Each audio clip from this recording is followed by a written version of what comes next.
We're back again, Lucas Van Oss and me, the Meaning Code, to talk about Wolfgang Smith. And this will be part 2. And I think this time, Lucas, you have kind of looked into the whole issue of vertical causation. And so I'm really interested in hearing what you have to say. And I will jump in with some thoughts that I had after rereading Wolfgang's book, The Vertical Ascent. So we're going to be discussing the quantum enigma, and vertical causation is going to play a key role in that. We're going to we're going to walk through it slowly, not going to jump. We're going to calm down. So we're just going to start with the basics, quantum physics.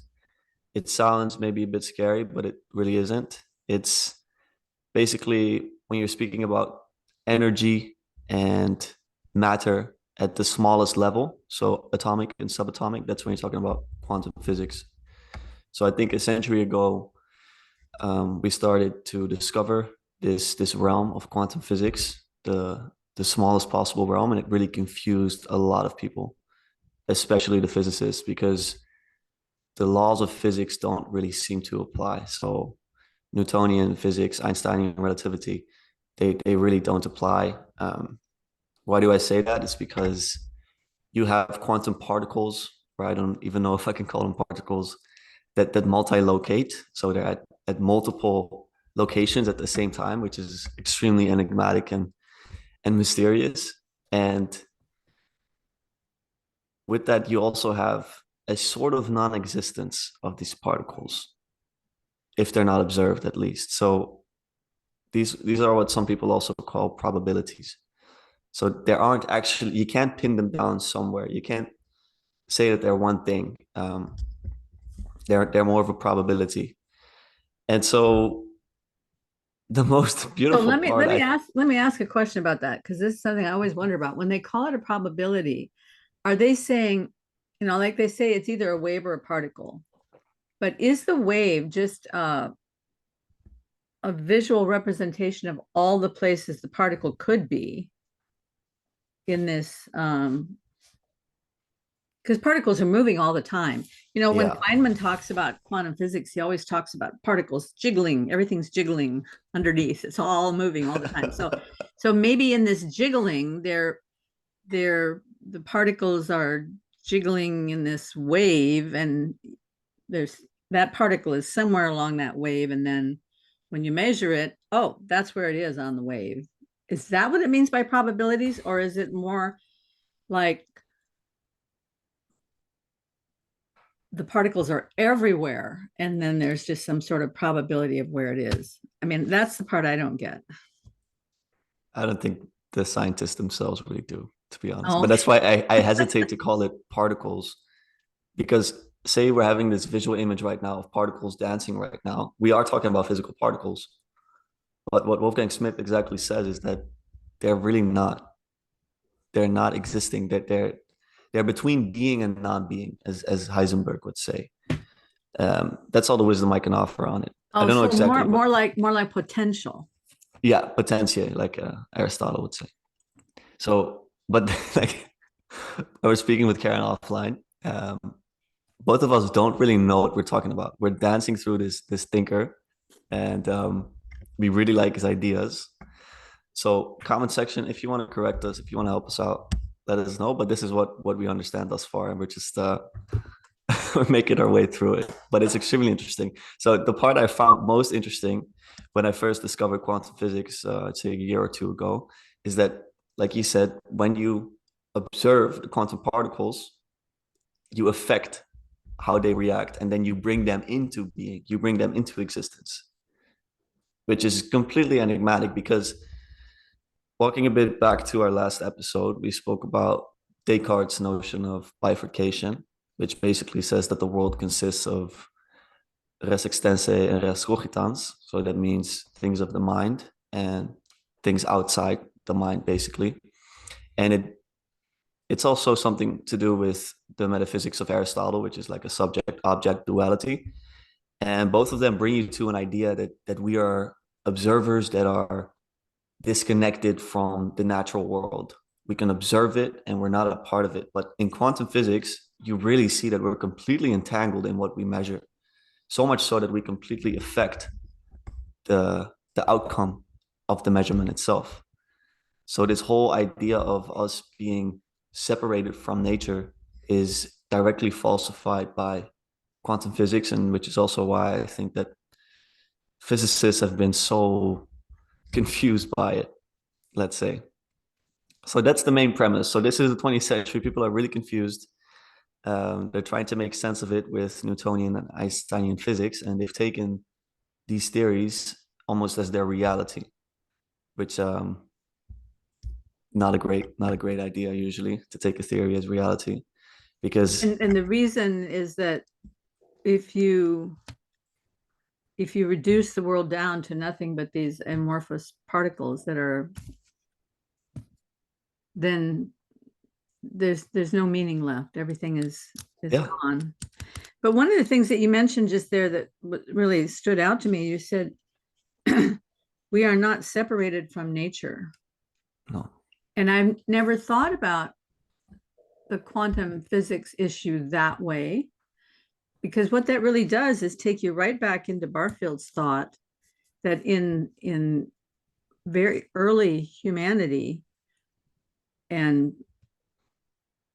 the evolution of consciousness and all of those ideas, people felt much more as though they were not only connected to nature, but that nature and human thought and consciousness were all connected together.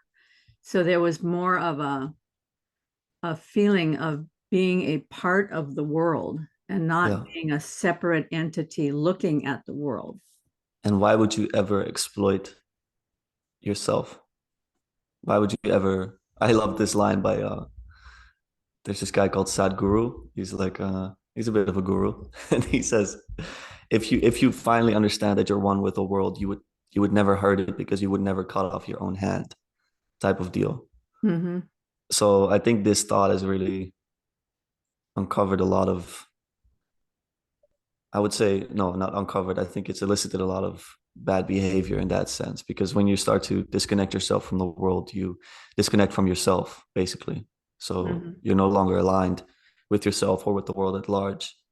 And I really like discovering this work because it gives us an opportunity for people to recover from this through a scientific way, which Mm-hmm.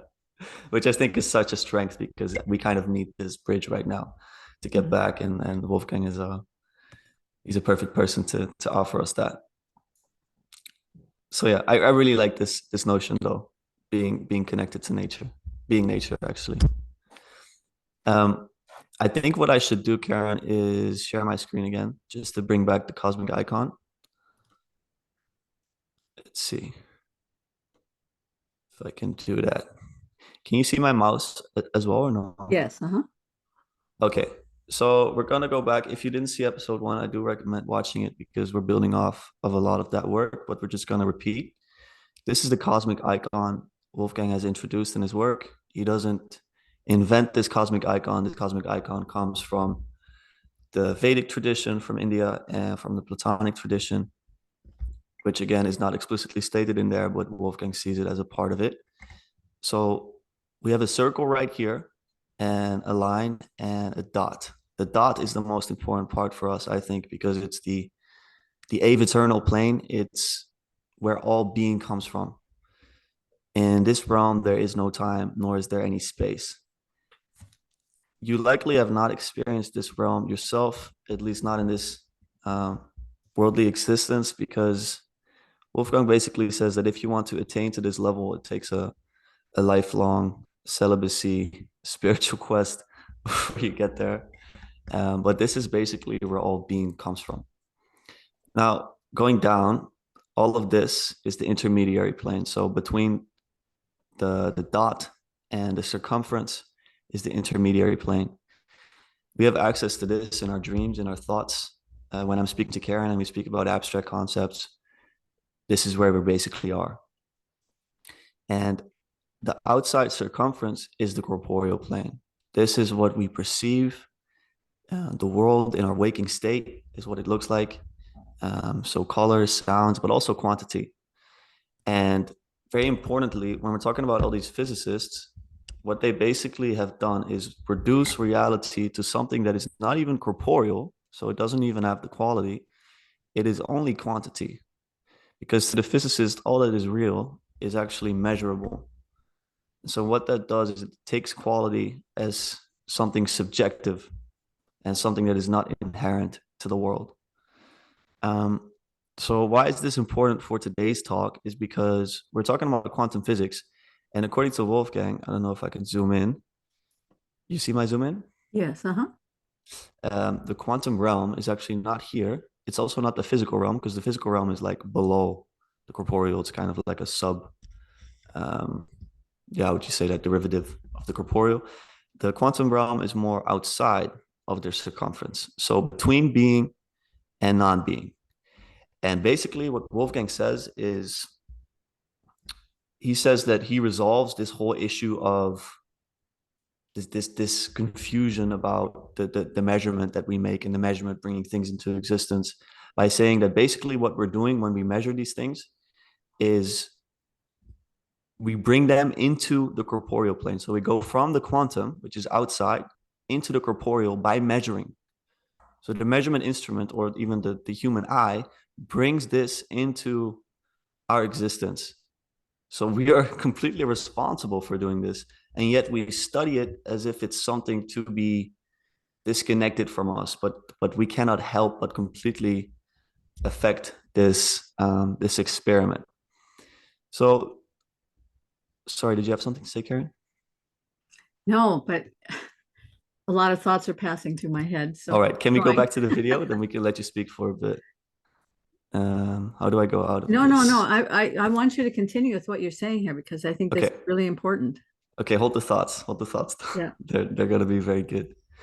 Um, so this is one of the main premises of this book, is that he basically fixes this, he resolves this whole issue of the measurement problem, which I spoke about just now, by saying that we are on a higher ontological plane than the quantum particles.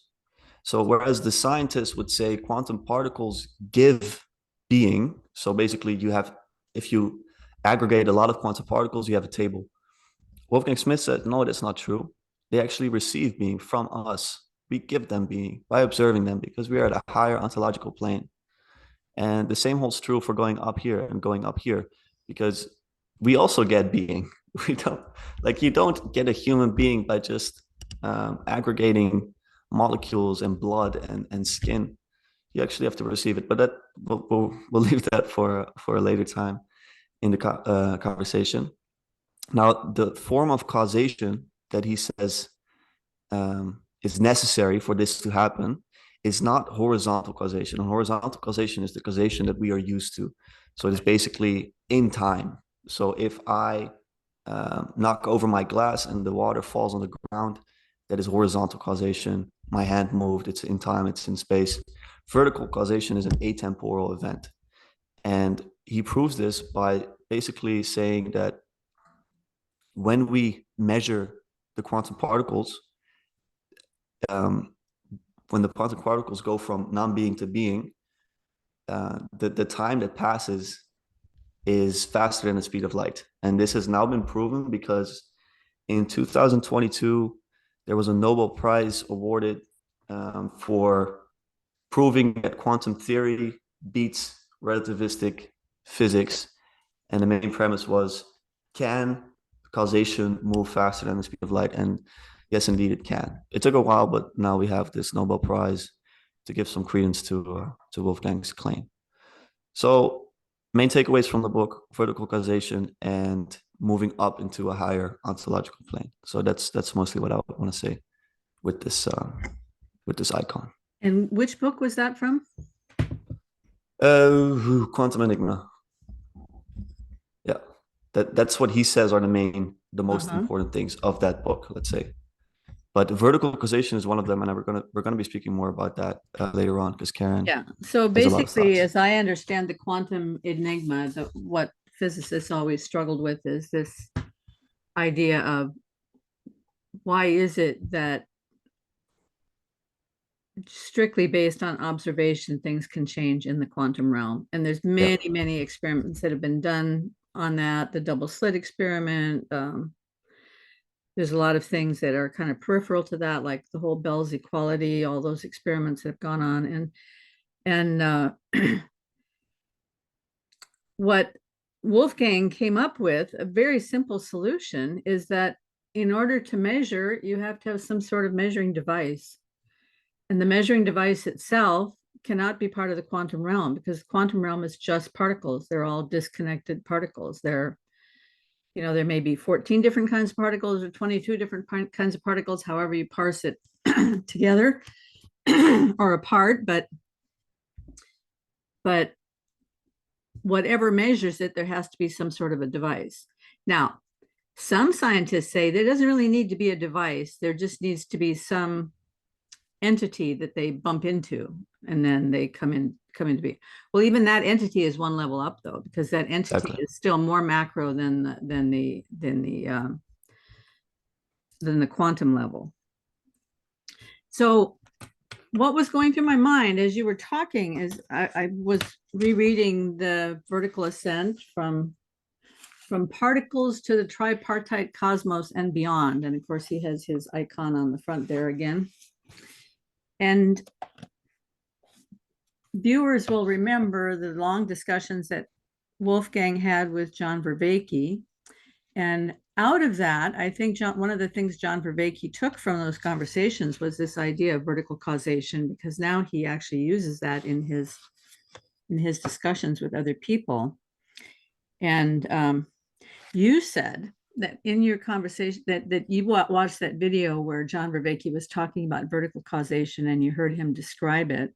Do you feel like reiterating what it was he said, or the discussion am I able to the discussion you had with ChatGPT about it before I head into this?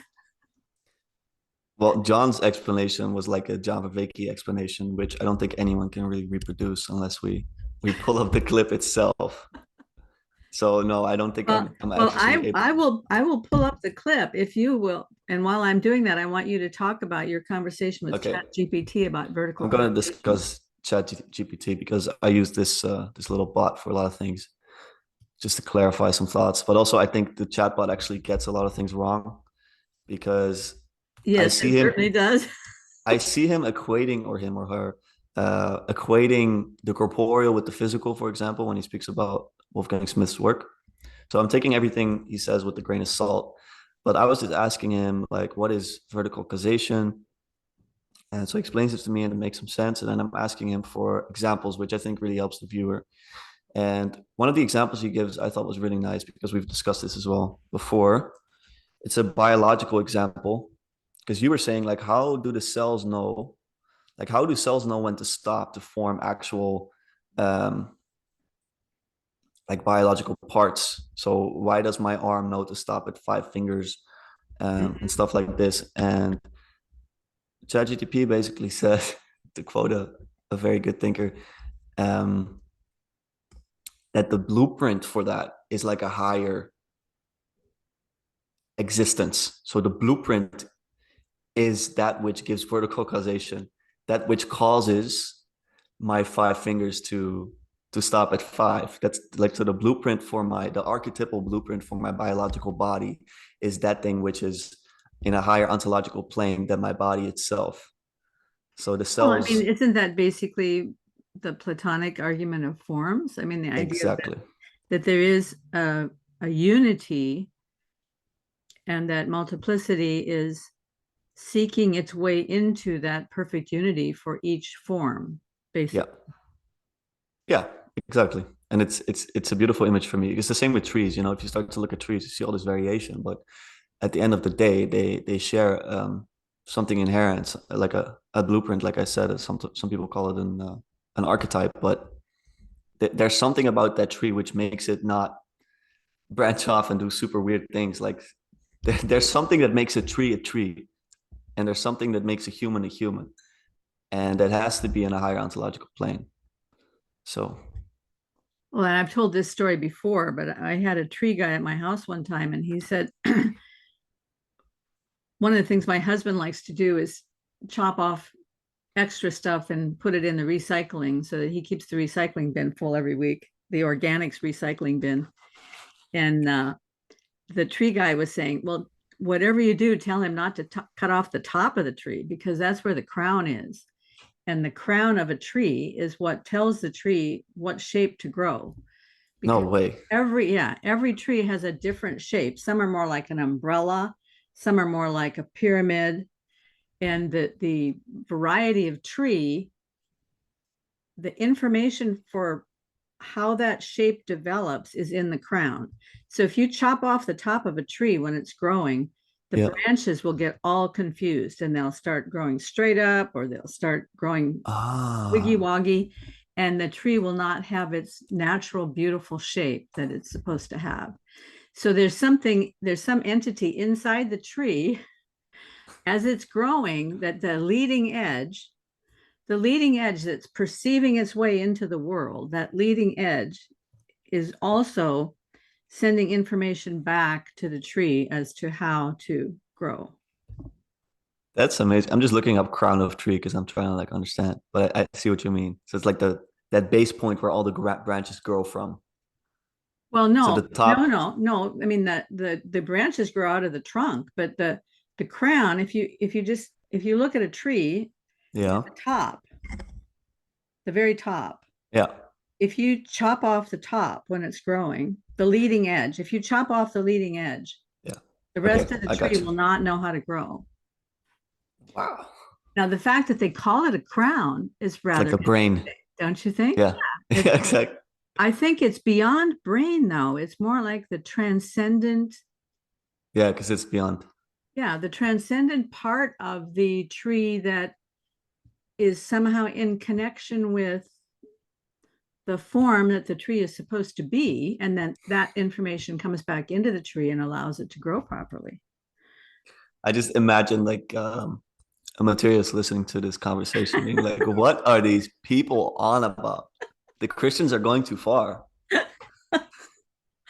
Yeah, this Well, but just talk to a tree guy.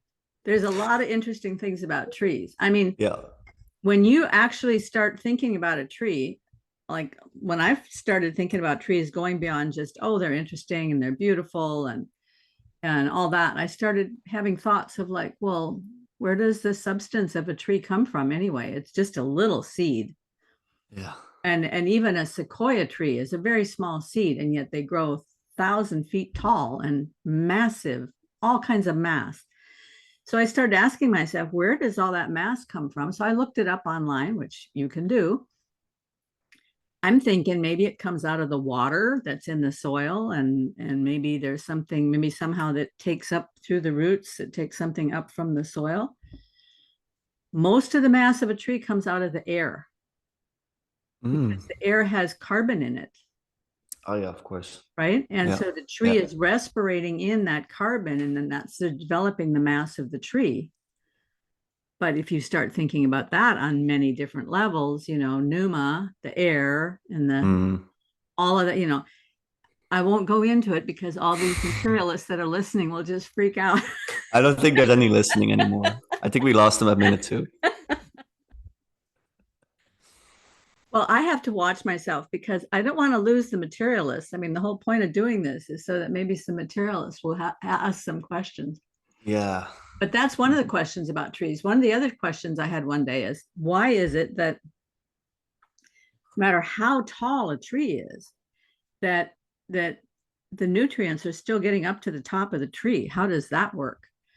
Because when you look at when you cut a tree off, the bark is really solid stuff. I mean, how do all those nutrients get up through the tree? But What as do a, you mean all the way up in the highest branches, you mean? yeah, all the way up to the top of the branches. They get Yeah. some of what they get from the sunlight, from the air, and from the rain and all that, but they're also getting nutrients from the soil that are going up in the tree. And they're getting their Yeah. water from the soil that goes up Yeah. through the tree. I hear you. So as a tree is developing, you can look all this up online. There's a lot of interesting stuff. They develop this particular kind of a cell that's like a tube, as though you took a straw and cut a small piece off of a straw, Yep. and it will these little straw tubules will be there, and then they will grow a next level of straw, just as though your straw had a, let's say you took a straw and cut it into pieces. And well, anyway, here's your straw. And then another straw pops up and lands on top of that straw.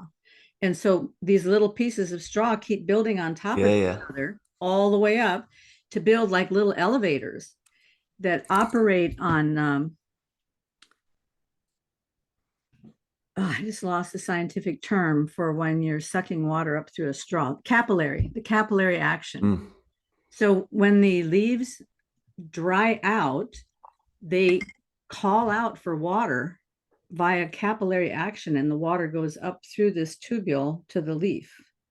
Oh my goodness. So capillary action is part of the way that it works. And the other part of the way that it works is from the pressure of the water from the soil pushing up. So there's a pushing and a pulling that gets the water from the bottom to the top of a 2,000 or 1,000 foot high tree. Wow. Yeah, that's incredible. So I mean, I love the visuals. 1,000 things you could learn about a tree just by looking it up online if you get curious. And they all have spiritual applications. I'm just saying. I think there's a reason the tree is such a prevalent image in spiritual traditions. Yeah. There's so much there. It goes really far, the metaphor, let's say, or the symbolism, more accurately. Well, so let's get back to this thing about the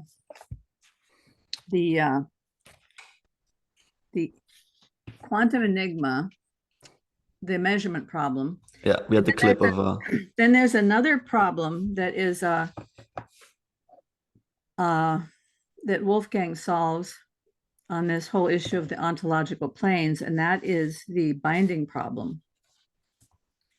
As I understand the binding problem, which is something that the cognitive scientists work on, and maybe before we get to the binding problem, we should look at the John Vervaeke video. Clip, yeah. Yeah, let's do that. This is with DC Schindler, I think. Yeah, this is just a very short little clip. Right.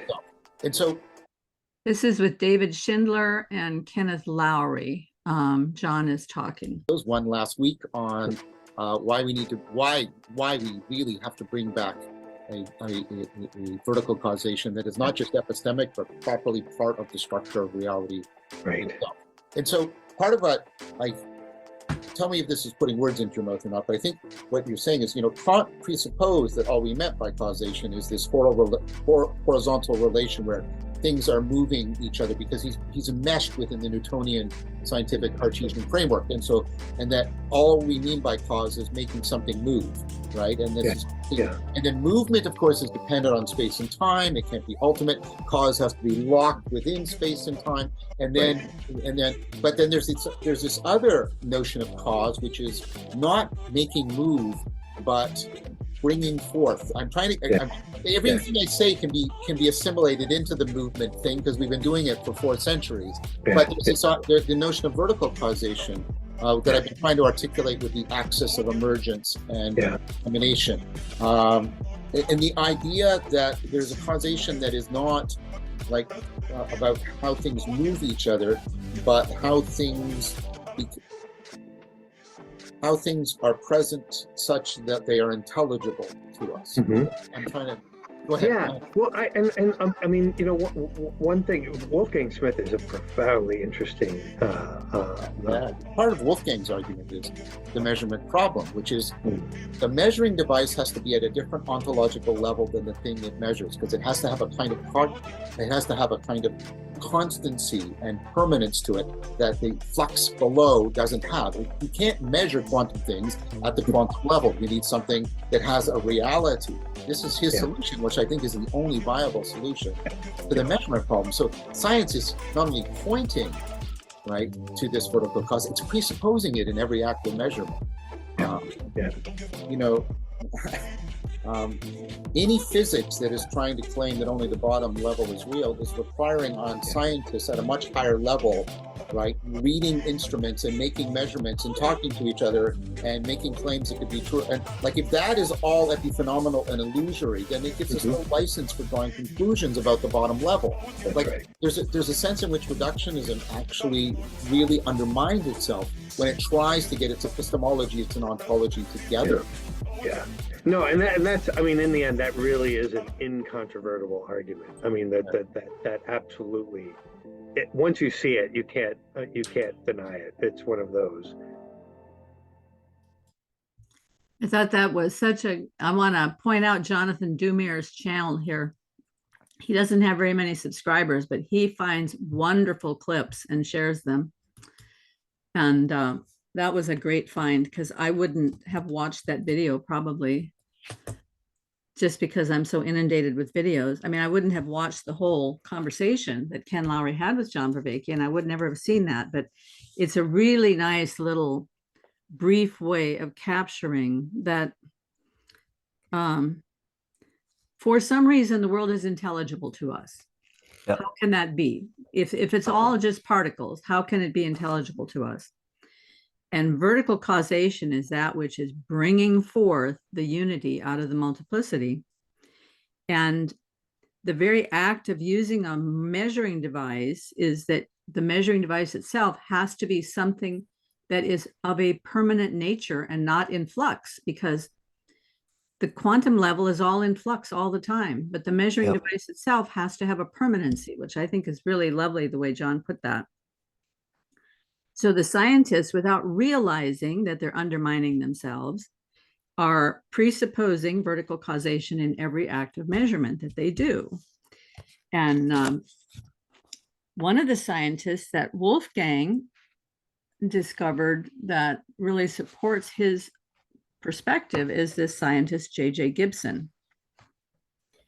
Now, J.J. Gibson was the reason that I thought it would be good to have John Vervaeke talk to Wolfgang Smith, because I knew that John Vervaeke was really interested in J.J. Gibson's work.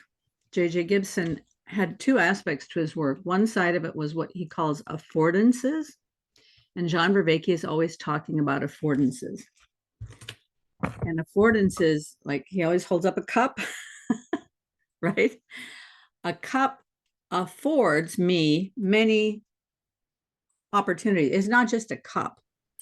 A cup is something I can drink out of. A cup is something I can hold. A cup is something I could use to support my microphone. A cup has many affordances.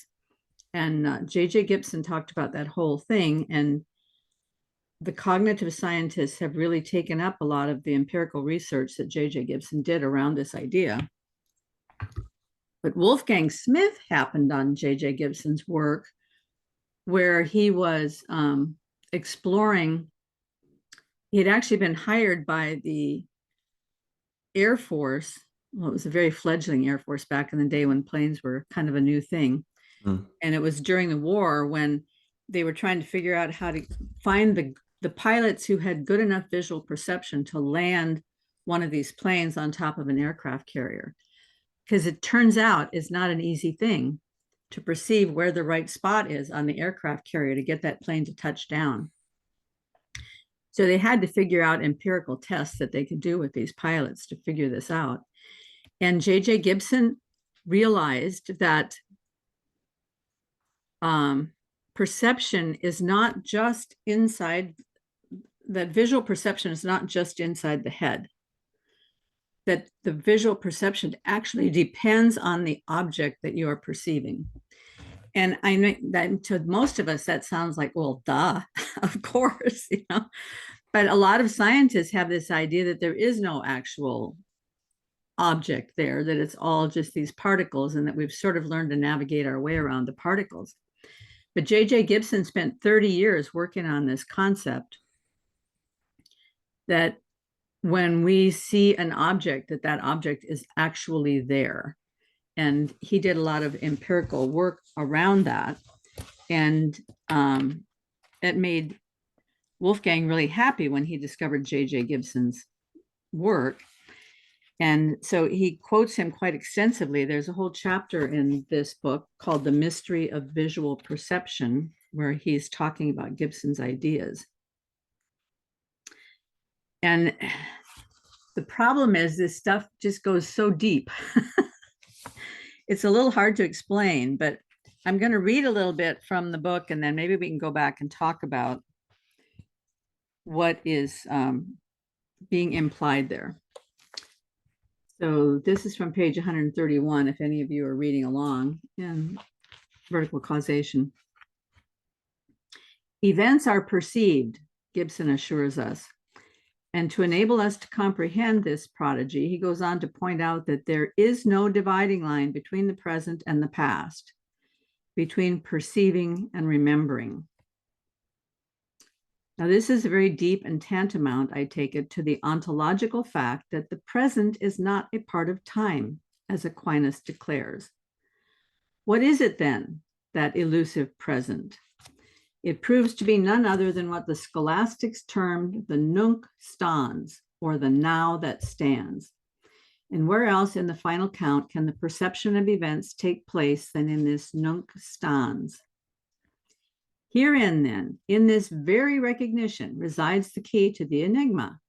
What ultimately enables the perception of events, the perception of motion, is the fact that the primary percipient, it would be me or you, resides in the nunc stans, which in truth is none other than eviternity.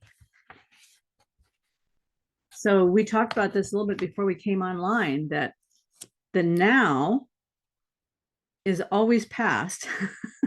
The minute I say now, that word is already in your heads and it's in the past. So, and the future hasn't happened yet at any moment. So the now itself is somehow not in time. There's no time in the now because there's no place for the now to be, since it's the past is past and the future hasn't come yet. So Wolfgang is making the point that the now is eviternity. Wow. So when I'm doing my perceiving in the now, my now moment of perceiving, I'm actually in eviternity. So be here now, as you often hear espoused, that this idea of that the presence is basically the highest state, is beyond space and beyond time. Which would make so much sense. But it also means, I think, that the idea that we are present at all is not true. We're closer to it, but actually our thoughts are everywhere. You know, we've got the monkey mind going on. So I guess what these people attain, when we were speaking about this earlier, after a lifetime of endeavors, is they finally get to the now. That's eternity, basically. And it's completely beyond our existence, I think. Well, but I think what Wolfgang is saying is that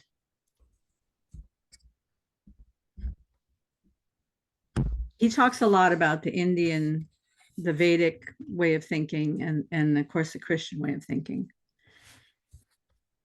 So after reading this chapter, I'm gonna try to put this in my own words, okay? I think what he's saying is that in the same way that the quantum enigma, the measuring device has to be on another ontological level than what is being measured. That measuring device is measuring, and then when the measurement takes place, those particles come into the corporeal realm, right? If I just took that at face value, it would sound somehow as though I, as an observer, have some sort of power over existence. When I observe something, it comes into existence. I mean, this is one of the reasons that Einstein fought against this idea, because he said, are you trying to say that the moon is not there when I'm not looking at it? Yeah. Right? But I think what Wolfgang is saying is that when I'm in the now, I'm in this nunc stans, and I am actually at any given moment of now, that is my connection to eviternity. But at the other end of that connection is the eternal observer, the eternal witness of events, So the only way that reality comes into being for me at any moment is that my now and his now are the same and we're connected, and then the world comes into existence for me. Much in what the scripture says, speaking of Christ, it says, in him all things hold together. Yeah, all being That's not an accidental statement. No. In him all things consist. Doesn't even mean hold together. It means they consist. So existence comes into being in him at every moment in time. And I think that what Wolfgang is saying is my moment of perceiving is in the eternal, connected to his eternal witness, his holding all things together in consistence. I mean, consistent, coherent wholes coming from him in the eternal realm. I think that's what he's saying. So with that in mind, let's go back a page.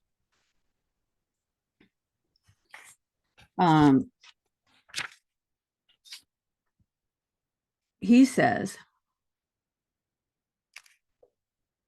how does one survey and integrate into a single picture the on-off states of a myriad neurons, and do so in a split second, no less? This is the famous binding problem, which, as I maintain, actually admits no solution on the corporeal plane. This putting together is in truth effected by what is traditionally termed the soul or anima, which is able to accomplish this feat precisely by virtue of the fact that it pertains not to the corporeal, but precisely to the intermediary realm, where spatial separation does not exist. Remember, in the intermediary realm, there's time but no space. It follows that visual perception originates not on the corporeal, but on the intermediary plane. I would point out that the binding problem for visual perception is in fact analogous to the measurement problem for quantum mechanics, in that it proves to be insoluble under the customary ontological assumptions. It reveals the existence of what may be termed the next higher ontological plane. In the measurement problem, the next higher ontological plane is the corporeal. Corporeal is the circle, what's being measured in the quantum realm is just outside the circle, that potentia, right? Yeah. In the binding problem, the next higher ontological plane is the intermediary. So the intermediary perceives the corporeal. Yeah. Through the eternal. The form comes from the eternal through me in the now in the eternal. And then just one more sentence I'll read. Having concluded that visual perception originates on the intermediary plane, we should point out that the causality upon which physics is based is consequently no longer operative on the intermediary plane, because that causality on the intermediary plane, spatial bounds are transcended. So that causality cannot take place. You can't have a billiard ball bumping into a billiard ball on the intermediary plane because there are no spatial bounds. There are no boundaries there. It's all time. So the causality upon which visual perception is based must in fact be vertical. Yeah. So we're giving wholeness, we're giving being, well, let's say we're perceiving wholes. Yes. In the corporeal domain, because we are attached to the intermediary, and thus the eternal plane. So the measurement problem is not the binding problem. I think that's something that can really be confused. We discussed this offline before, because the measurement problem relates to quantum physics, where we're going from outside of the corporeal to the corporeal. Whereas what you're talking about now, the binding problem, so the problem of us being able to perceive the cup as a cup and not a combinatorially explosive particle business. that the problem that we can't do that is also solved by the same cosmic icon, but it's one higher. So it's the One intermediary level plane. higher. Yeah, yeah. And I love that you spoke about the corpus, anima, spiritus, because it's very quickly, we're talking about body, soul, and spirit. So the body being the corporeal level connected to that. The soul, or the anima, that which animates, is the intermediary plane. So it's within time. And our spiritual side is not time nor space. So you can see what we spoke about before, where we are not distant from nature. We are connected to nature. We're also connected to the cosmos in this sense, because the cosmos is tripartite just like us. And I think that's beautiful. Yeah, I mean, it's really one of the things that makes Wolfgang's book so interesting is that he's looking at all these different things and pulling it together from many different directions. And I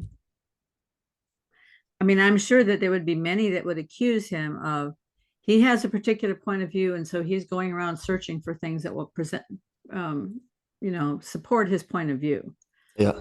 And that's probably true, but in the course of a long lifetime of doing that, he has discovered some amazing things that all fit together. Yeah, and the Gibson thing, I mean, Gibson, his theory is widely accepted from what I understand in the cognitive scientific community, let's say, but the physicists haven't really caught on to him as well. But the fact that he discovered him on a chance is to me is like such a special thing about this, because clearly otherwise physicists wouldn't have gotten into contact with him thus far.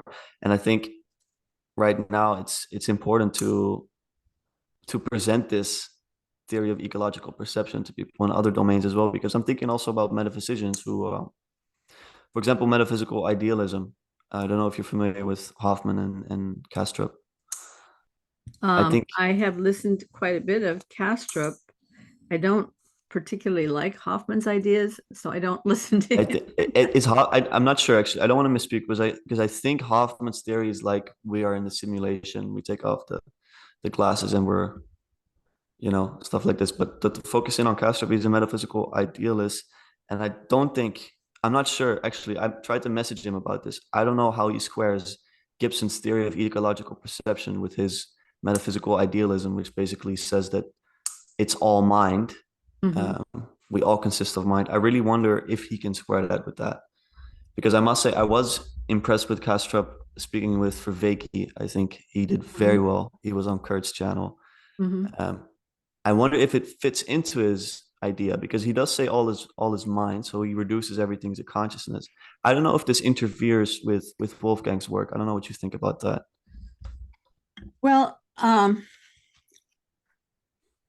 I have listened quite a lot to Kastrup, and I might be misunderstanding him because of my own perspective of things. But it seems to me that at least part of what he's saying,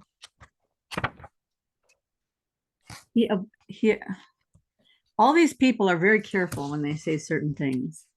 Scientific. So I think he may be avoiding coming right out and saying it, but when he says everything is mind, I don't think he means that everything is in his mind. Everything's in my mind. He means all of us are in a mind. Yeah, that's what he says very explicitly. Right? Yeah. And that I think that he leaves open the possibility that the mind that we are all in is the mind of God. Yeah. Yeah. He said this because so he speaks Dutch. He lives in my country, and he's been on Dutch podcasts as well, like national ones.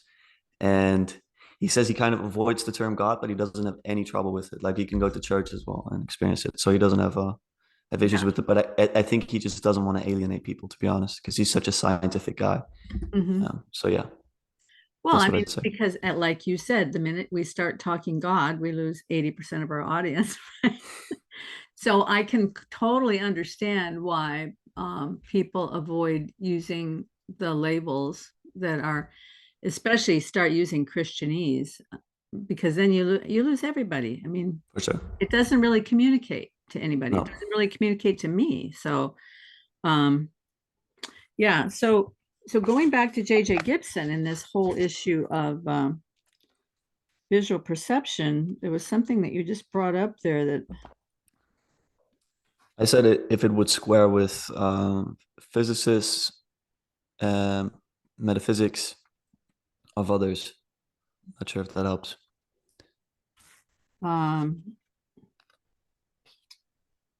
So, oh, here it is.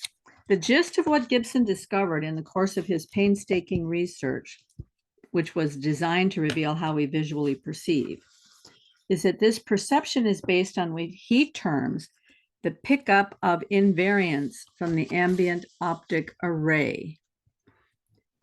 Okay, I'm sure you understand that, but I'm going to explain it for myself. I'm going to try to put it in my own words so that I understand it.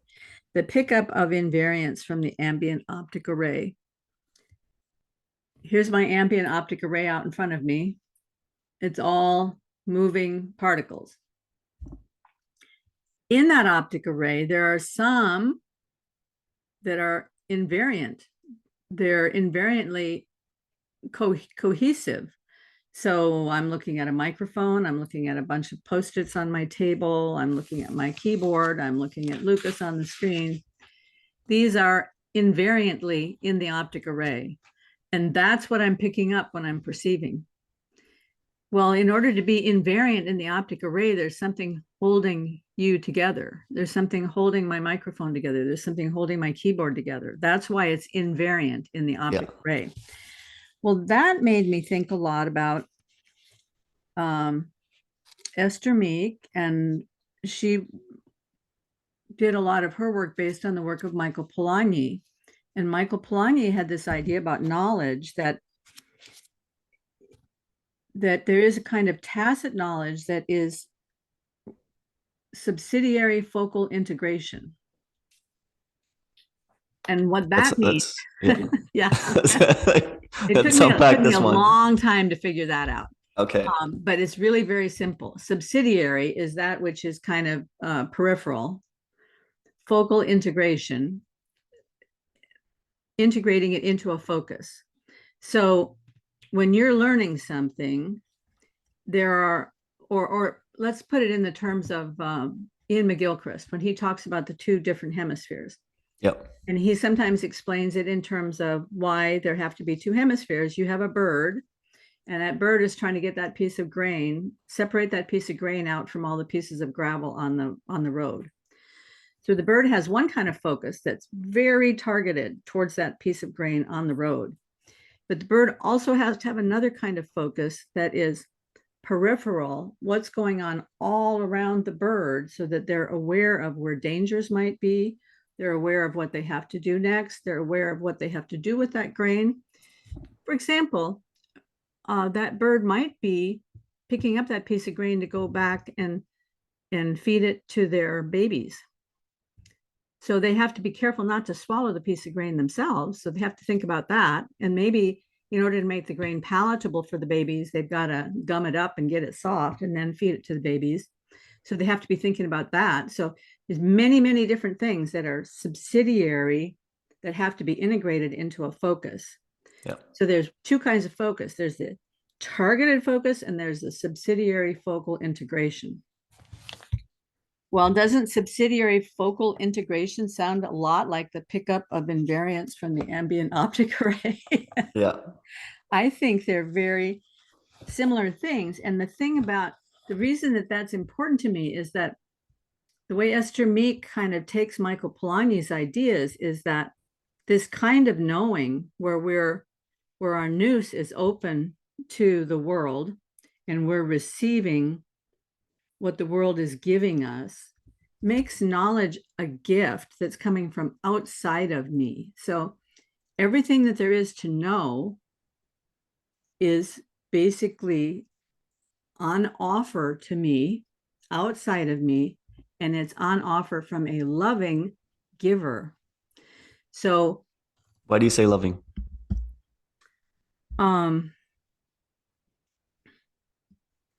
Why do I say loving? Well, that's probably my own bias. I agree with you. I was wondering. Yeah. I do believe that Esther Meek probably goes into that. because she calls it a covenant relationship. For example, if you want to know something, one of the examples that they frequently use is if you want to know how to take care of a rose bush, or if you want to know how to ride a bicycle, or if you want to know how to fly a plane, one of the things you have to do is develop a relationship with that thing. Yeah. And a relationship that's not based on love is not going to be an effective way of knowing. I love that. So when you develop a loving relationship with your rose bush, you're not going and saying, oh, I love you, rose bush. You're going and looking at the rose bush. Now, how could I best take care of this rose bush so that it would thrive? And what do I need to know about rose bushes? And how can I listen to my rose bush to see what it needs at any given moment? And then the rose bush gives me back beauty and a sense of accomplishment that I was able to help the rose bush. And so it turns into this reciprocal relationship. Yeah. And love is maybe a convenient word for that. You know? I have a lot of thoughts right now. Well, first of all, I think this maps onto so many things, because I was listening to a conversation about fear the other day, and it's this woman. She was an extreme skier, so a lot of extreme sports, a lot of these crazy stunts, and she realized she was a fear junkie for most of her life. And then afterwards, she studied with the Zen master for like 15 years, and she wanted to try to understand fear. And she realized that the best thing to do with fear, contrary to what a lot of people say, is not to conquer it or to suppress it, let's say, but it's to dance with it, to get an intimate relationship with fear. And I think the same holds true for the mind. If you've ever watched Vervaeke's meditations, he'll akin the mind to a puppy. You don't scream at the puppy. You don't you don't not discipline the puppy at all, but you try to like get a puppy, and then no, that's not good. Like you get an intimate relationship, but it's love. It's love is fundamental. And then I was thinking when you said this, because we're talking about us and the mind, let's say, or all these other things. What about God and humans? And I hope I don't throw people off again, but I'm really thinking about this Old Testament, New Testament type of thing, because the big revelation from the New Testament, I think, is that we start equating God with agape, with love. I have it on my arm here, and is it so that God, maybe, I don't know, because maybe he was more cruel before, I don't know, based on the stories I read. Maybe is that he learns that the relationship is better to be had intimately in the coming of Christ, like he had to go down to learn how to dance with us so that he could develop the proper relationship. Again, I don't hope I lost a lot of people. I hope I don't lose too many people.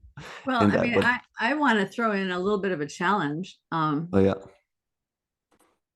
Let's say that the coming of Christ reveals to us that God is agape. Yeah. Okay.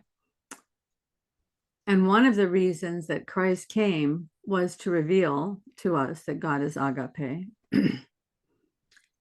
Because we're so consumed with sin because of the fall, because of pride, because of refusing to trust that God cares for us. All of those things made it impossible for us to see God's love. But once you read the New Testament and you see that God is love, now go back and start at the beginning of the Old Testament and read it again and tell me if you can't see God's love in every single thing that happens. Yeah. That was my experience. And the reason that happened to me was that I also had this idea, well, the Old Testament was the time of wrath and judgment and all that. And the New Testament is the time of love. But when my first husband left me when I was living in Japan, it was just an extremely traumatic experience. And I was alone. I couldn't we were missionaries, and I couldn't take money from the mission anymore because it seemed like it would have been duplicitous to take the offerings of people into our missionary work when all of a sudden we're this dissolved marriage. And I had some friends who were missionaries with YWAM, which is a terrific organization. And I was talking to them saying, what can I do? Every time I pick up the New Testament and start reading it, all I see is the judgment that my husband is under for what he's done. And I love him so much, and I can't bear to see that judgment. It's just so painful. And they said, oh, yeah, don't read the New Testament, because what you need to do is go back and read the Psalms, go back and read the prophets. And there you will discover the love of God. Because they said it to me that way. When I went back and read it, I had a completely different perspective as I was reading. And I discovered that when you pray through the Psalms, you can see God's love in every aspect. And the Psalms also inform about so many of the biblical stories, because there's, like Jordan Peterson is always showing how all these connections run all through the Bible. Yeah. So there's hyperlinks all through the Psalms going back to earlier stories in the Old Testament, and then being referred to in the stories in the New Testament. And so that was kind of my entry point to discovering the love of God, was seeing how even when David was angry because of something God had done, he could work his way through that by praying, by singing, by praising, and then receiving truth at a deeper level in every one of these things. And interestingly enough, the church that I go to has recently been taking some of these Old Testament stories that appear to be stories of judgment, really scary stories of judgment, and they're looking at another level below, and maybe another level below that even, and talking about the implications of these stories. And it's very exciting to me, because it's almost as though the pastors have been listening to Jordan Peterson and Jonathan Peschel, going back and reframing the way that they tell the stories. But I think that in the same way that your present experience can rewrite your past to a certain extent, maybe you lived through something terrible and traumatic, but then when you come out the other side, you see, oh, I learned these beautiful things. That changes what that past experience means to you. So the present experience of Christ in the New Testament can go back and rewrite the whole Old Testament. You see it in a new way. I love that. I feel exactly the same about the relationship I've had to my parents growing up, and then having a breaking point, and then looking back, and I just see it so clearly. And I was like, oh, have you ever watched Harry Potter? I've seen some of the movies. I never read books. Yeah. Okay, so in the end of Harry Potter, you see that actually the hero of the story is not Harry, it's not Dumbledore, it's actually Severus Snape. Because at the end of the movie, of all the movies, you see um, all the times that Snape was actually protecting Harry, even though it looked like he was trying to get in his way. He basically sacrificed his whole life to protect this man. And I had the exact same thing when I looked at the actions of my parents in hindsight. It was like everything they did was from love. Like they wouldn't have put any effort into me if they didn't love me unconditionally. And yeah, I really see now the whole sequence with Severus Snape. If people have watched Harry Potter in the comments, I'm sure they would agree. But I think that's a beautiful framing, and it also shows, I think, that love comes in so many different forms. Like, for example, the Jews after Exodus, or during Exodus, it's like they get let out of exile, and then it's centuries like that's love as well. They're the chosen people. And then people often say, well, I don't want to be chosen, because that's not something that I want to endure. But of course they were loved. And so I really love that, framing it that way. And it's true. I think it's not just like, because we often speak about meaning as well this way, like I can give meaning to life. In Dutch, you literally say this, giving meaning. It's not, I think I discover it, and I discovered that love. You discover that love is almost everywhere. That's the key. We're talking about keys to the universe. I think that's the key to a lot of things. Well, yes, and if we look back on this idea then of love, of knowing being a covenantal relationship, that whole process of discovery of knowing anything has to come out of experience. That's our only avenue. Even you can read a book, but it's not going to teach you anything if you don't somehow wrestle with what's in the book. So even though it's all up in your head, you still have to somehow integrate it into you in order to learn anything from it. And your experiences teach you, and your difficult experiences have some tendency to teach you more deeply than your easy experience. For sure.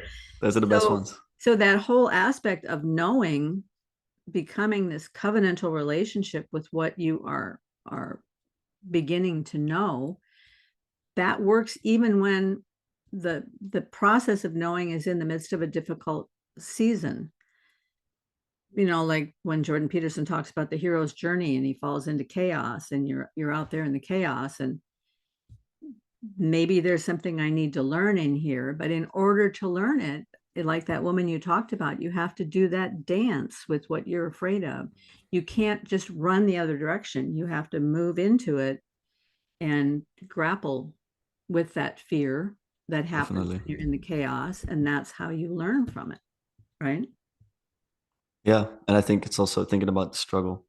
I think a lot of people come to their deepest convictions in times of struggle. I've definitely felt closest to God in the hardest of times. And so I think it holds true for that as well. I think that's where you learn how to do that, because at some point you're just lost for answers. You're lost for anything. Like you're like, just give me something. And it's like, well, you can start here. Just take my hand. Let's just let's start to dance, or maybe wrestle, or fight at first. Why don't we start with fighting? I think that's a good way to start. Eventually, it's going to be a dance, though. Yeah, I remember one time when I was working with a therapist, a counselor, because I was just so confused at that point in life, and I was just all wound up. I mean, it was like, I don't know if you've ever seen these. In the old days, people used to save rubber bands, and sometimes they would save them by winding them kind of up into a ball, and they'd end up with a big ball that's all these rubber bands all stuck together. And that was the way my brain felt. Like it's just this big ball of rubber bands all tied up. And I had an appointment to see this therapist, and I went in to talk to her, and I said, I'm immobilized. I can't say anything. I don't even know where to start. It's just so confusing. And she said, you don't have to worry about that. That's my job. You just start anywhere. That's all you can do. Yeah, you just start somewhere, and then you start talking, and then you unwind a little bit, and then you unwind a little bit more, and yeah. So and it's such a gradual a ball of yarn got all tangled up, right? You just have to little by little. Yeah. I don't know how we got here, by the way. I think I completely. Well, because you said something about one of the things that you discovered about your parents that you went through a break with your parents. Oh, even before, I think I asked you why loving. You said loving God. Yeah. You're talking about knowledge. But did you want to say anything about that break, or you just want to leave it there? I mean, it's okay either way. Oh, but it's what we spoke about in the first episode we had together. Just my breaking point was like drinking way too much and failing in almost every way in life, almost, except for in the gym. Somehow that was my only anchor at the time. And coming home one night just drunk out of my mind and shameful, and my father being there to catch me and to look in his eyes for me, I felt so humiliated. That was my breaking point. And then the next day my parents were like, we can't do this, like something has to change. then you start to dig, and then you have to start to learn. And I know the self-help section of YouTube sometimes gets a bad reputation, but for lost souls, it's a pretty good place to start. It's not an end station. That's all I say about it. I think it's like that was my hand calling forth. Like, why don't you start here? You're someone that needs to access the. If we're talking about the tripartite nature, I need to access the spirit through the body. So I had to get that discipline first, and then slowly work my way up. See, isn't that interesting? There is something about that embodiment that's the entry point for all learning, really. Yeah. I mean, and that has to tie in somehow to this thing that we're talking about. What do you mean? The whole vertical causation, or Well, yes, both aspects of the vertical causation, the quantum enigma and the binding problem, both of those seem to be solved somehow through embodiment. I mean, the binding problem, the solution is perception, but perception is still a physical process. I mean, it comes in through the senses. And the measurement problem, the only way to measure is through the senses. Yeah. Right? You have to, you're embodying the measurement device. You're building a measurement device, which is an embodiment itself. But the only way to build a measuring device is by being an embodied human being. Yeah. Right? No, it works. It really works. Because if we're looking at the cosmic icon as a circle and a thing, you don't really see the hierarchy. Whereas if you're looking at alignment, what you really want is, so if we're talking about, for example, quantum on the bottom, then you have corporeal above, intermediary, eternal. I think the same holds true for what you said. First, getting with the body. I think the Buddha said something about that. I'm not like paraphrasing, but something along the lines of that you can be liberated through, I'm not sure. Sorry to people who are knowledgeable about this, but through taking care of the body, you go up a level. Because if you're stuck with the body and you've got all these problems and these things you have to work through, then you're never going to ascend any higher. I mean, not a lot of people become spiritual just out of nothing. They have to have a very rigorous physical discipline practice. So I think you start with the body and then you go up, and it makes sense for alignment. The other thing that I think is interesting to me is that so many of the people that resonate with this channel and that love to think about ideas, their work is very embodied work. They're carpenters, they're painters, they're truck drivers, they're builders of some sort or another. And they contact me and they say, yeah, so I'm doing this very physical work, like Ted Stieritz, who's right now doing this series with me about biological evolution, and he's got an amazing mind, but he's doing very physical work. That's what he does, very physical work. He's not a college professor or something, right? It's what Mathieu Pajot is doing as well now. Yeah. Saying like, I did the abstract things first. He didn't start with the body, and now he's like, okay, I need to learn how to weave. So he's learning how to weave and he's learning how to bake bread and stuff. So like, yeah, I think it's very true. But that's how you're connected to the world, right? That's how you start to understand. It's you with your art, really. Yeah, I mean, it was me with my art for like 20 years, although since I started doing all this stuff, I don't have time to really do the art. Now the way I stay connected is by cleaning house and cleaning toilets and things like that, because that keeps me grounded, and trying once in a while to go out and do gardening, take care of the dog. They're all embodied things, but definitely it's what keeps us from getting caught just totally wrapped up in the whole thinky talky thing, right? Yeah, it's for me, it's my exercise. Like if I don't do exercise, I go crazy. I get cooked up in my little brain. So what's your exercise routine? Well, basically, I've been lifting weights very consistently for about 7 years. So I do that about 6 times a week, and then yoga I do twice a week with my girlfriend. She's the teacher. Mm-hmm. And the yoga, it's also a bit more spiritual, in the intermediary plane, let's say. But for me, I get to that through the body. So my girlfriend often says, you access, I'm not sure how she says it, access the spirit through the body. I don't think that's exactly what it is. But oh no, it's like get into the body to get out of the head, because we're thinking and cooked up in our brains all the time. So Mm-hmm. when we start to exercise our bodies again, we get out of the head and we become a bit more present. And that's a very important practice for me. But lifting weights has always been my piece, let's say. And it gives me time to listen to all these conversations as well. So that's always very nice. What just popped into my head is Romans 12, 1 or 2, something like that. Be transformed by the renewing of your mind. I think the renewing of your mind doesn't come from thinking. The renewing of your mind comes from doing. Yeah, right? Definitely. Yeah, definitely. Because it lets your mind, like, even if you forget a word or you forget some idea, if you really try to stay up in your head and figure it out and remember it, you're never going to remember it. But if you just go and do something, Yeah, it will come back up and your mind will be renewed, right?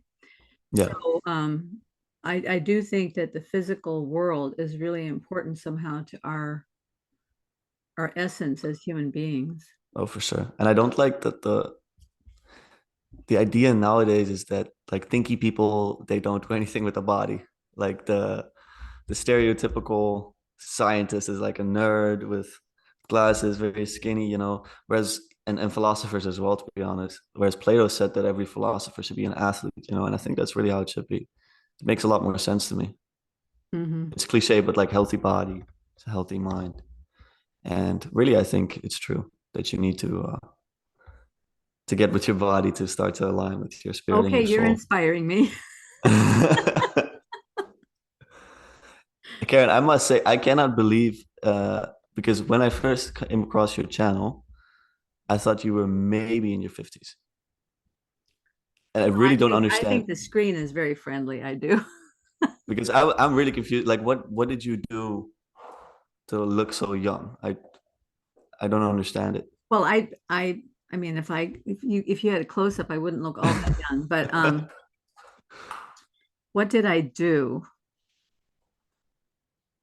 I do think you I said on think the first part of it's podcast. genetics, because my Yeah. grandmother looked pretty young until she was in her 70s and then started going downhill from there. And I've certainly noticed for myself. 5 years ago, I looked way younger than I do now, but I had a particular kind of surgery that sort of sent my hormones in the wrong direction. And so I've aged quite a bit in the last 5 years. But I remember a verse in Psalms, which I used to be accused all the time of being my older daughter's sister, because I was only 22 when she was born. So when I was like 45, she was 23. And people would always accuse us of being sisters. But at that time, that one of my favorite verses was, he restores my youth like the eagles. Because I do think there's something about trying to walk in peace with God that does restore a person's youth on a consistent basis. If you're not anxious, if you're not angry all the time, frowning and whatnot. And I also notice, because when I'm online here, I'm much more conscious of keeping an uplift in my face. Yeah. If I start listening to somebody and I just kind of let things droop, and you hear it in the voice, huh? I can look old too, Nah. that happens. But if you keep yourself, if you try to always think about uplift and peace and joy, and let that, it does help with the face, certainly. Yeah. I have not been as consistent with exercise as I should have been. So part of the reason why I had to have these 2 hip surgeries is that my joints kind of got whacked out one way or another from not getting enough exercise, I guess. Or or maybe doing the wrong kind of exercise. Mm. But now that I've had both hips replaced, I have lots of energy and I'm not in pain anymore. So that makes a Good. difference too. You had it recently, right? The surgery. Yeah, I in had hips? the first surgery in the fall of 20 and then the second surgery last fall in 22. So it hasn't been a year yet since the second Yeah. surgery, but they were both very kind of traumatic, very painful. The Oh, no. recovery was very painful. And one of the things that's really powerful about that kind of thing is how much you learn about yourself and what you're capable of enduring and really how much you can walk through with God, I guess, maybe is Yeah. a good way of putting it. Yeah. And yeah, I mean, I think especially the younger generation is a little bit afraid of suffering because they've grown up in well, first of all, they're young. They haven't had all that much suffering. And then they've grown up in a much more I know that the last two generations have struggled a lot more financially than the previous generation. Yeah. So I understand. I'm not saying that there aren't reasons to be disturbed about the way of the world, but they're also they did grow up in a little bit more cushy circumstances. Oh, for sure. Their parents grew up, and so there's also a lot more fear wrapped around suffering, but suffering is such a part of the world and such a part of what helps us grow that I think somehow we have to get that message out that in some sense you have to, like that lady, who was the lady you talked about that said you have to dance with the fear? Kirsten something. She was a extreme sports person. Oh, extreme sports person. Yeah. Yeah. Yeah. Yeah, no, definitely. I was gonna say, I completely lost it. Sorry. What did you say just now? Oh yeah, fear, suffering. That's it. Yeah, I hear you. No, I think that something that's very true of this age is that a lot of us, my generation, haven't really lived through anything. So something that is slightly worse than optimal is the worst thing that they've ever experienced. And it's really true. Like it's the worst thing they've ever experienced. For a lot of people, that was like a lockdown. Like the worst thing they've ever experienced is the end of the world. And so that completely changes your view. Whereas people who've endured wars, I mean, it's nothing to them. But relatively speaking, it's like wow. But I think that that we are gonna get eventually a stronger generation from this because, like you say, financially, it's impossible. Yeah. So Yeah. I think that's coming. I think we're gonna get a very strong generation. Yeah, for sure. Well, it also seems like the after each election, people on either side just panic and like, oh my God, in the United States, I can't believe how are we gonna live through this The world is term ending. of this person? Yeah. And I'm like, I've lived through lots of elections, both ways, both sides. Somehow we survived them all, you know. And there have been really terrible things that have come out of the administrations on both sides over the years, and somehow we've lived through them all. And yeah, I think it was Franklin Roosevelt who said the only thing we have to fear is fear itself. And that's really true. Like my other daughter's always telling me that fear is the opposite of love. So if you let yourself fall into fear, then you're not open to love. Yeah, that could be. Yeah, I mean, it's a pretty good place to put your roots down anyway, because then when you start to fear, you can think, wait a minute, am I being loving in this moment or am I giving in to fear? I've definitely seen my capacity for love improve as my fear diminished because it allows you to trust again. Let's say, like you have to really be intimate with your fear, know it before you can really trust someone, let's say, and go for a deeper relationship. And I must say also about suffering, what we spoke about before, saints suffer the most. Like the people that are the most holy, they suffer by far the most. I mean, there's a reason we have Lent. stuff like this. It's very averse to our normal way of being, but it's really how you learn, I think. So I'm sure that that looks really strange to the materialists out there when they see a saint carrying with them the pictures or the icons of saints. You see them carrying with them the instrument of their torture. But then Christ carried his instrument of torture up the hill too, you know, and yeah, there's a lot there. Wow. How did we get there from Wolfgang Smith? I have no idea. I do want to say one thing though that I remembered. I forgot saying about corpus anima spiritus, so body, soul, spirit. I had a conversation with my dad, and he's really obsessed with this tripartite distinction as well. But he takes it from the Psalms actually. So the Psalms have a Hebrew version, which is soma, ruach, and nefesh. So it's a bit different from the Platonic one. But all that to say, in the talk I had with him, we were speaking about playing football, and I forgot to mention that it's my exercise thing, but I don't really see it as exercise. When I play football on Fridays here, I activate my body, my soul, and my spirit. So I'm aligned there. Like it's something that in every way connects me to that. And my dad said that's the flow state when everything is aligned. You know, that was really a connection where like, wow, that makes so much sense. It was really like a thing, and I think it ties in well with what we've been speaking about, because we're trying to access the spirit and the soul through the body. And I don't get that with weightlifting, for example, because there's no play, there's no you know, connection with others, let's say. So it activates all these things, like your social side, your loving side, the relationship, the dance. So I just wanted to add that because I thought it was a really, really beautiful thought. But yeah, going back to Wolfgang. So the soma, ruach, and nefesh, the soma would be the body, Yeah. and the ruach would be the soul, I think. I'm gonna check very quickly. Ruach, I think, is the soul, yeah, and the nefesh would be the spirit. Okay. Oh no, ruach is the spirit. The opposite. No, you're Ruach right. is the my bad. the spirit, right? Yeah.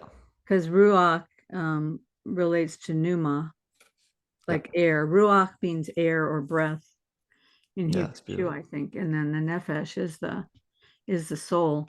So another guy that I like a lot of what he says is Dallas Willard. I don't know if you've read any of his work.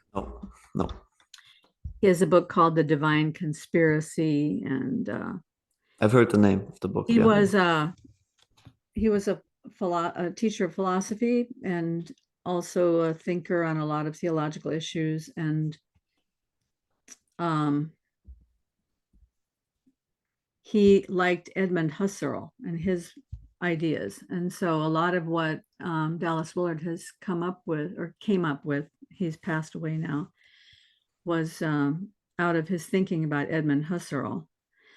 But the way he describes soul is that which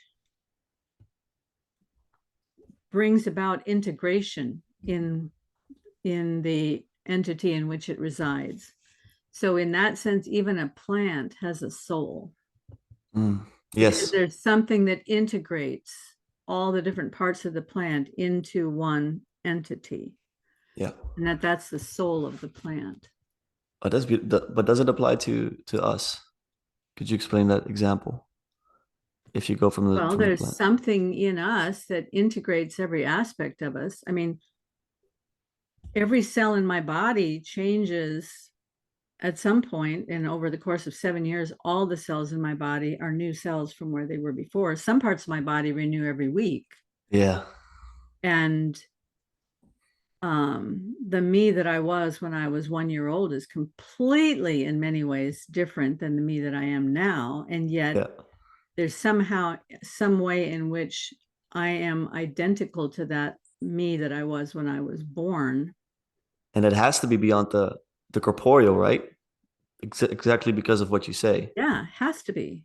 Yeah. So there's something, it's something that is integrating I mean, maybe this soul is that which is connected to the eternal. Mm. Who knows how all this stuff works? Well, the soul. I have no idea how it all works. We got the soul at the intermediary, right? I think if we're doing the tripartite idea, and then we have the spirit on top, I think. So at the eternal. But in many ways, but he differentiates the eternal from God. Yes, God is above the eternal. Yeah. So and the eternal is not the same as the eternal. Yeah, so yeah. It's a very strange concept. I mean, I haven't really nailed all that down. But we're going to have a part 3. So what is part 3 going to be about, Lucas?